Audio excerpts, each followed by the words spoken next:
تفاصيل اجتماع سري للجيش الجزائري بروسيا لمحاصرة المغرب. دير لايك للفيديو، اشترك في القناة وفعل الجرس باش يوصلك انت الاول جديد الاخبار المغربية. تفاصيل اجتماع سري للجيش الجزائري بروسيا لمحاصرة المغرب.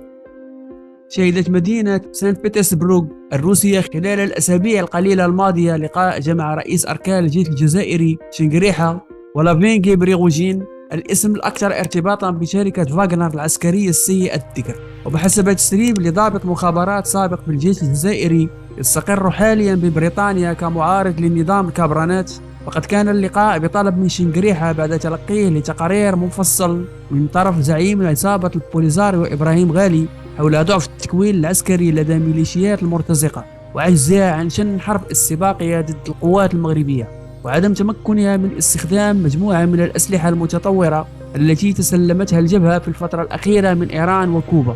وبحسب ذات المصدر فقد تم الاتفاق على أن تطلع شركة فاغنر بتدريب ميليشيات المرتزقة على استخدام طائرات الكاميكازي الإيرانية والصواريخ الإيرانية من نوع بركان جوج قاهر 2 بدر 1 مقابل مبلغ مالي تم الاتفاق عليه وحدد في 12 مليون دولار شهريا لمدة 2 قابلة للتجديد. كما تم الاتفاق على تأسيس استراتيجية موحدة للتضييق ومحاصرة الإمداد السياسي والاقتصادي المغربي في دول غرب إفريقيا والساحل.